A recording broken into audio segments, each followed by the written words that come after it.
welcome to today's edition of the afternoon edition. My name is Isa Nu. Today we shall be discussing issues that pertains to the preparedness of some Nigerians who are still adamant with the issue of protests in the country. And just yesterday, for those of us who live here in the capital city of Abuja, you discovered that there are so many security personnel parading some nooks and crannies even within the city centers to see that yes, law and order is properly maintained within the conference of the state. But then there are still many issues with regards to how people are actually preparing for this particular protest. And we've also seen anti-protesters, those who are saying no, we should still give the government time to prepare, to put everything in order. And just some days back, you discovered in Nigerian National Youth Intervention Fund, the portal is open. So many agencies are also opening up the portal to see that yes, they can absorb as much as possible persons into the mainstream civil service sector in order for the country to be able to stay put to what we have on ground and also look for better means of moving forward. So today we shall be having this conversation with Honorable Desmond Fobi, and also we'll be joining Mr. John Onoja, who will be joining us via Skype from Lagos, sorry, I mean to say, and we'll be looking at this same issue. Why should we still agitate for this strike? What are the reasons? And the president has been holding meetings upon meetings to see that yes, Nigerian youth calm their nerves and also try to understand with him based on the current economic or global situation that we are currently facing. But then let me quickly introduce my first guest who is here in the studio, in person of Honorable Fobi Desmond. Desmond, good afternoon and welcome to the afternoon edition. Good afternoon, Isa, and good afternoon, Nigerians. It's good to be on your screen once more as we delve into the heartbeat of the nation's socio-political issues. It is very important we have you here because you are the founder and the president of the Nigerian Nexus, which is very, very important. And also we have our guest there joining us from Lagos in person of Mr. John Onoja. Onoja, good afternoon and welcome to the afternoon edition. Good afternoon, everyone. It's so good to be joined in today to be able to speak on this very topical issue. I'm so honored to be with you today. I can understand your perception about today's conversation, but then still, just hold your thoughts. Onoja is the president and founder of Writers Interactive Network, and he was also in the United States recently for a leadership program, which he participated actively. And now he's back to Lagos. So Onoja, let me quickly start with you. Looking at the pace of things, and it seems like there's been a kind of calmness now that people seem to be having with respect to this planned protest for 1st of next month. Yes, thank you so much for that question.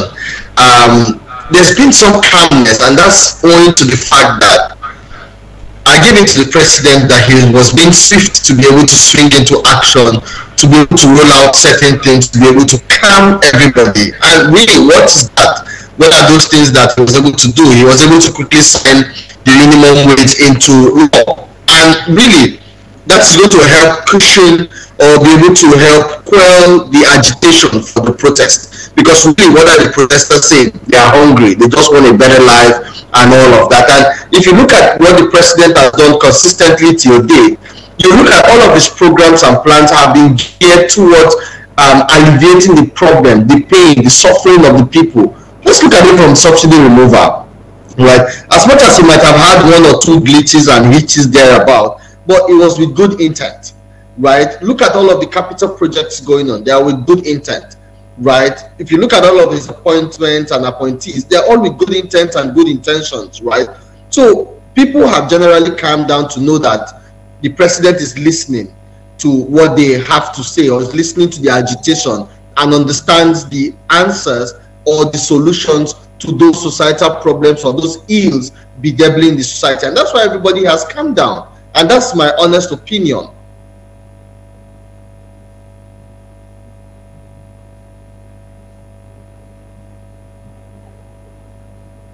Past. Sorry, I didn't get that. The organizers of this protest, do you see the possibility of them shelving the issue of the protest on August 1st? Well, I don't think they will, but for me, I feel it is immaterial to go ahead with it. I'm not saying people should not go ahead to protest. It's part of their rights, it's part of their civic duties to be able to vent their anger and pain towards one or two things going on. But I know they will. I feel they will, because I've been seeing a few communications and conversations going on the social media spaces, for instance, Twitter and Instagram and all of that. So I know it will go ahead. But I'm just asking that once they are entitled to protesting, let them do that within the ambit of the law. Let there be security operatives there to make sure there are no breakdown of law and order, to also ensure that they are able to coordinate themselves in a way and manner that the message they are trying to pass is not also hijacked, because that's a very sincere and important topic, or important worry about the protest, that it might go south, it might go violent and all of that. So I think they will. But is the president working in that direction? I think the body language of the president is moving in that direction. We can see that already. So I just wish that we can all just watch how the event unfolds before we can then all go out to protest eventually. That's my opinion on that.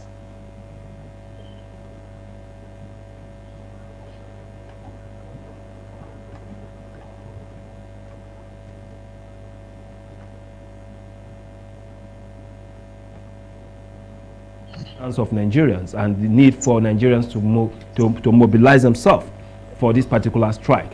But then we've seen some set of body languaging, we've seen some set of meetings, holdings, even here in the FCT, so many meetings between the ministers, the youth groups, and even the speaker. I was just informed the speaker of the House of Reps will be having meeting with some of these groups. So what's your take now? I know for some time you've stated that the Nigerian government ought to have put some things right.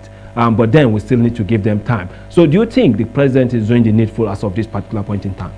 It is very glaring to everybody to see that the president and the administration of President Bola Ahmed Tinubu and members of his cabinet have been on top of the game in terms of community engagements and interactions that have we have noticed in the last few days. You know, ever since this protest has been scheduled to hold on the 1st of August, and because of the seriousness by these groups of people who are calling for protest, the president has responded positively, and that is what governance is all about. Government is not to provide solution to all your problems at once. Government is to provide a listening ears at all time, even when you do not have the resources, even when you do not have a guide on how to resolve the problems at hand. But it is very important. It is a component, a proponent of democracy, a good one for that matter, for a government to be responsive.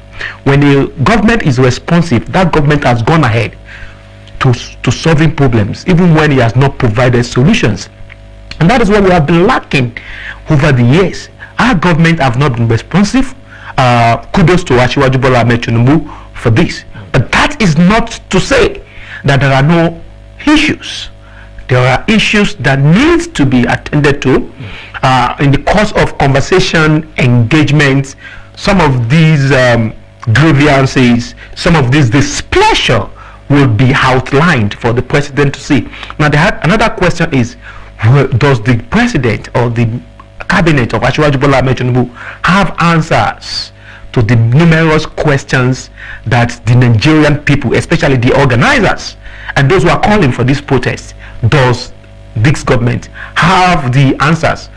The answer may be no, but we need to go beyond dialogue, negotiation, and think deep as a people, as a government, to see how we can begin to find solutions to some of these demands of the Nigerian people. In the real sense, the people who are calling for protests are doing that because they see themselves as a stakeholder, and they see that even if we have elected and appointed people to be our leaders, we still have some level of power or influence that the Constitution has accorded us to make demands and to express our dissatisfaction and grievances.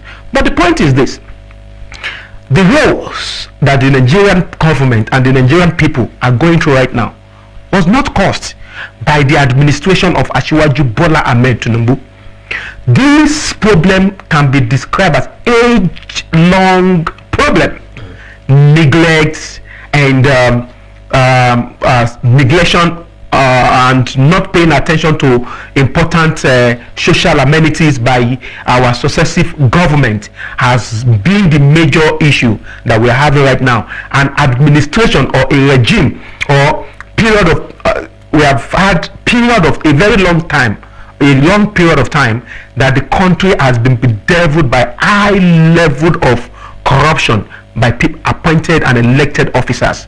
Those are the things that characterized our woes. Those are the things that have characterized our governance in this part of the world for many years, and that is the result we are beginning to see right now. But thank God, there is no time that is wrong to do the right thing.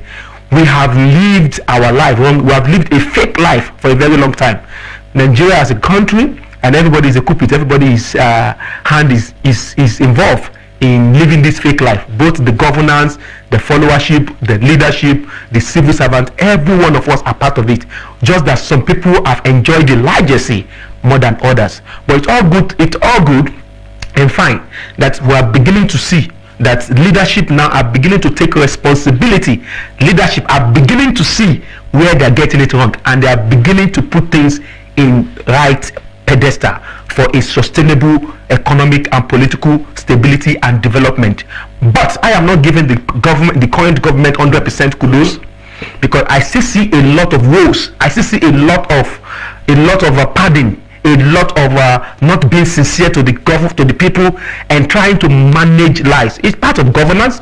You know, that's why they say classified. There are certain information that is not meant to be revealed to the public. But I think as we are getting more matured, because you have to look at the maturity, the level of the maturity of the people before you give out certain information. Because there are some information you give out to the public that will lead to serious mayhem. It will lead to serious chaos in the society. So government, to a very large extent, have been managing this information, and the management they are putting into managing some of this information and some of this misdeed in the society is one of the reasons why Nigerians do not trust the government. And don't forget, in the first place, the reason why government needs to resort into managing information and language is because when those information goes to the public, because of our level of maturity as a society, it might lead to mayhem. But to some extent, I feel like the government needs to start engaging the right people.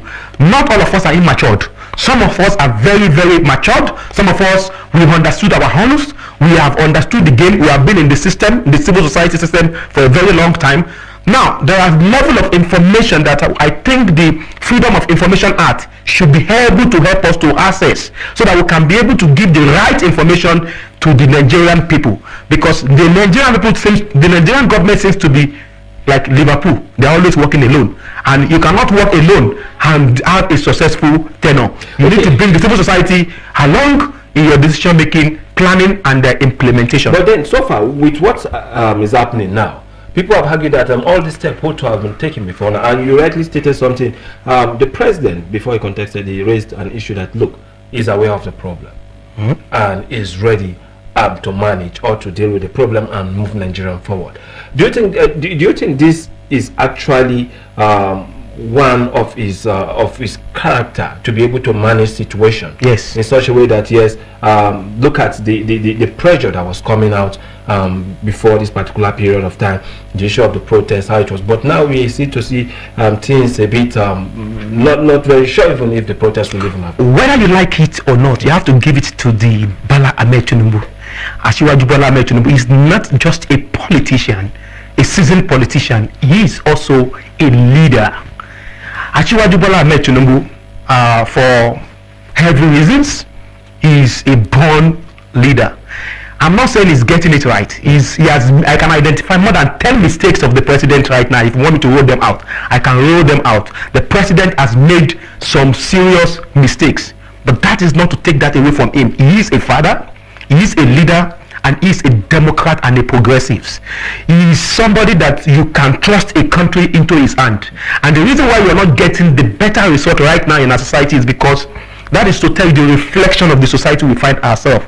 Things have gone really really bad. I've told some people before that even if you bring Jesus Christ to Nigeria or Muhammad to Nigeria, you might still be having this same result presently, because there are thousands of Nigerians that their mentality, orientation and perspective towards governance and society has to change. Until these people change their perception about society, about Nigerian and about government, we cannot move any way further. Okay, let me get the reaction of Onoja with respect to this same question. Onoja, you've listened to Honorable Desmond, and with respect to how the president seems to be managing this situation, do you think it will also give hope in the future when issues like this are raised? Do you think Nigerians will be able to support it with respect to how the managers of this particular protest seem to be a bit, let me say, kneel down to this particular strategy of the president? Sorry, I didn't quite catch the question.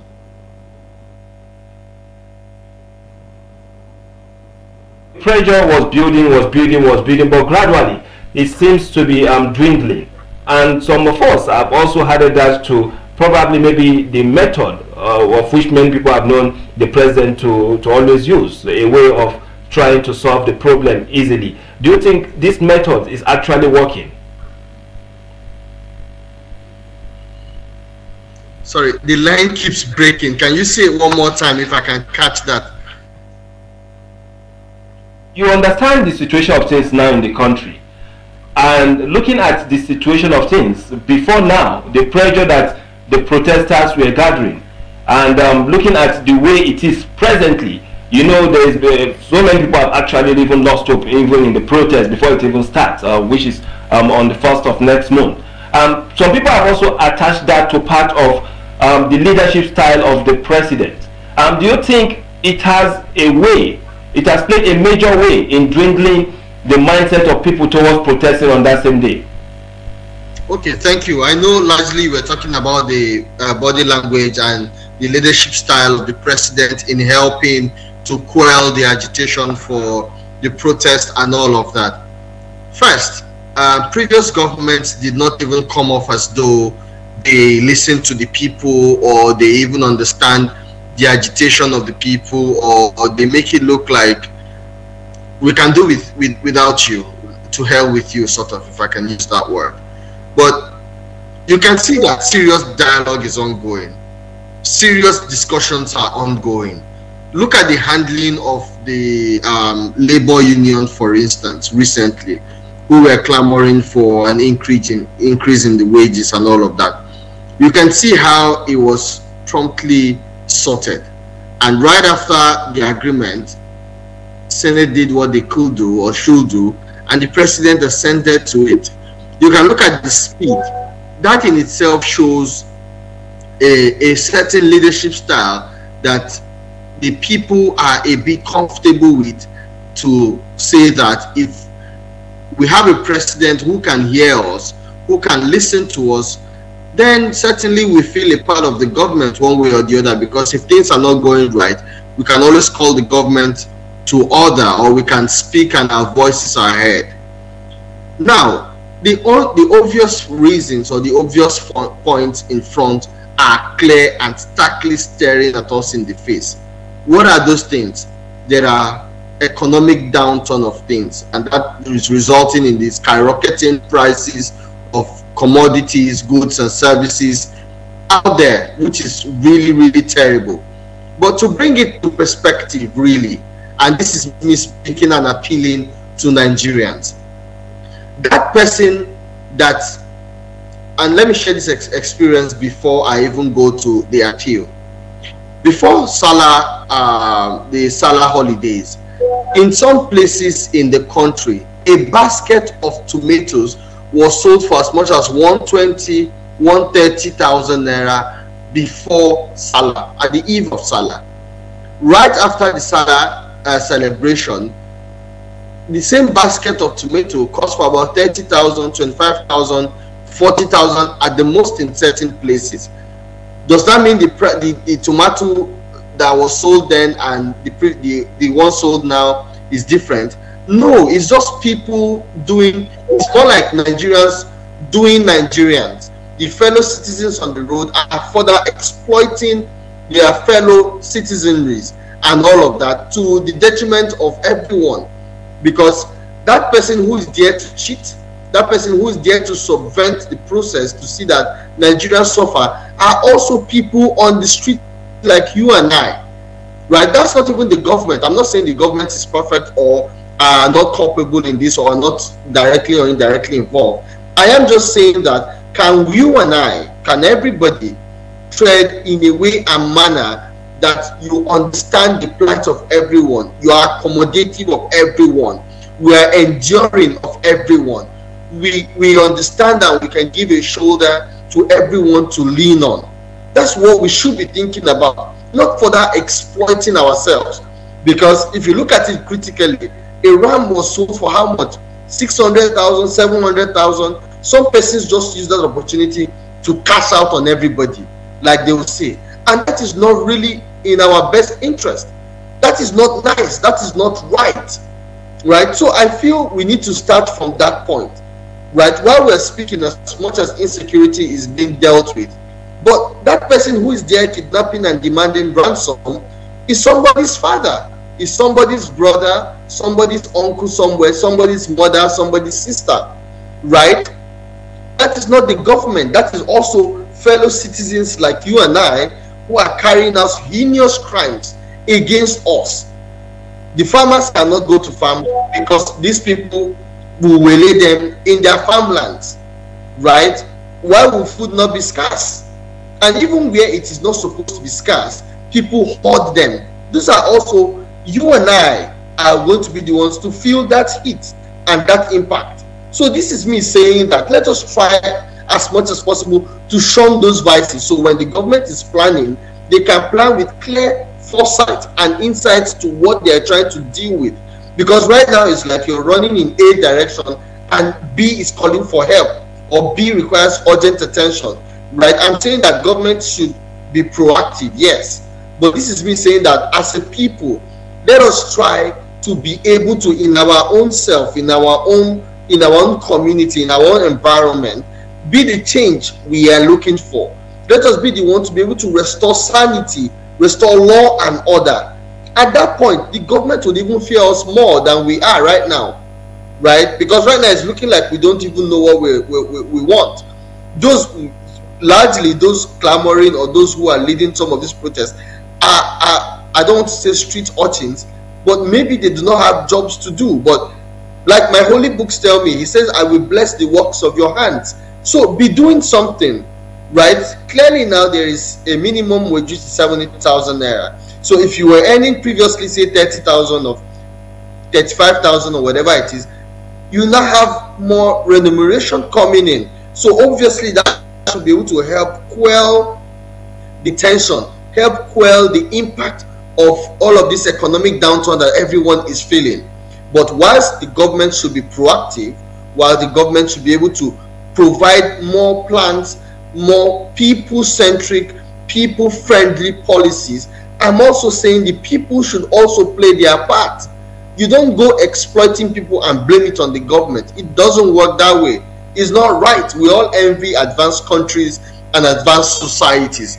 But right, if you go to some of these places where the system works, some of these people would have been jailed already, right? For inflating prices humongously. And that's not good. I'm calling on the government to cut down costs. I'm calling on the government to be proactive.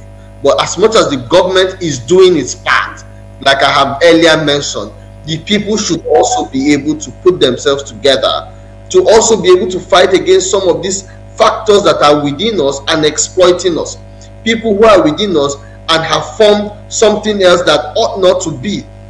We are all directly involved. We are all directly impacted. So let us come together and fight these things collectively in a more direct way. Can I add? Okay, I just want to add a question to this. Looking at the situation of things in Lagos now, unlike before, you know, one of the major issues we had was that they said that this group is faceless. The people managing this particular protest, they are faceless, they are anonymous, you don't know them, everybody seems to be a leader in the group. So how possible was the government able to meet with them? Do you see a possibility? Or is it that the government has been able to get those who are actually managing these faceless groups? So I feel that I've been seeing letters flying around with people's names on it. If there are names on it looking for venue, names on letters looking for how to get security presence and all of that, at that point they are no longer faceless. They are known now. I mean, people have come up to own up to the fact that they are the ones now clamoring for the protest. They are the ones leading the charge for the protest and all of that, which is okay. I am saying, right, the people who are leading the charge for this protest are saying hunger is the reason why, starvation is the reason why, inflation is the reason why, amongst a long list of things that have been listed. Some of these things that have been listed have its foundations not just dating to this administration or the previous one or the one before, but some of them have been weaved into the fabric of the society in a way that, for instance, if corruption favors you, you see it as a blessing. You see it as God's favor to you, not knowing that the generality of Nigerians are being shortchanged for that, because that is going to impact on the system and the processes that is supposed to birth, for instance, good governance, that is supposed to birth you getting the dividends of democracy and all of that. The faces of these people are known. We can see them now, they can see us now, and then they are already drilling out part of reasons why they want this protest to happen. Some of these things require short-term solutions, medium-term solutions, and long-term solutions, right? Because okay, and then we allow Honorable Fobi, just a moment, let me allow Fobi to respond, to also to react to this particular question I asked you. Now, it seems like the government has gotten hold of those who are actually protesting, or who are managing those who wants to protest, or probably maybe the leadership of these protesting groups. How possible was that? Because before now, the idea was that everybody that will be protesting is actually the leader of the protest. Don't forget that the way our society is fashioned, the Nigerian society, there are people we classified as the privileged and the less privileged. While it may all look like the people who are leading the call for this protest are some of the privileged members of our society. There are thousands of our society membership that are not privileged and the government cannot interface with. And it is as a result of multiplying effects of what the privileged member of the society are discussing or what is flying around. You see them want to take side either with the protesters or with the government. Now, don't be surprised that the government can succeed in taming some of the people. It might be a strategy, and then from behind you just find out that some people who may not even understand why the protest was called in the first place, gearing up seriously for the protest. And you know, Nigeria, we are not we are a developing country. We are not like the developed country where people have access to information and education. Quite a large number of our people are uneducated. There are still a number of illiterates around us, but one way or the other they have this information that there is going to be a protest, and that you don't expect government to know about this people and talk about this to these people.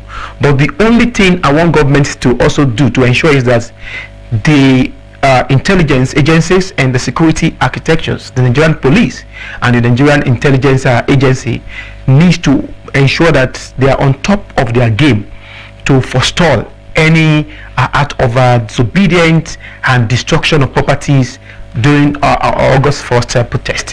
Having said that, the government needs to do more with the National Orientation Agency and through the local government chairman. There needs to be sensitization. Like I've seen something on the social media recently where some members of our society, civil society organizations, have been rallying around Lagos State, and they've been rallying around some strategic locations, even in Abuja, pleading with Nigerians to sheath their sword and shun the protest. So that is what I expect Nigerian government to do. even after the whole issue has been tamed. It is not for the government to go back and sleep after they successfully disband these protesters. What I expected from the government in the long run is that there should be continuous engagement.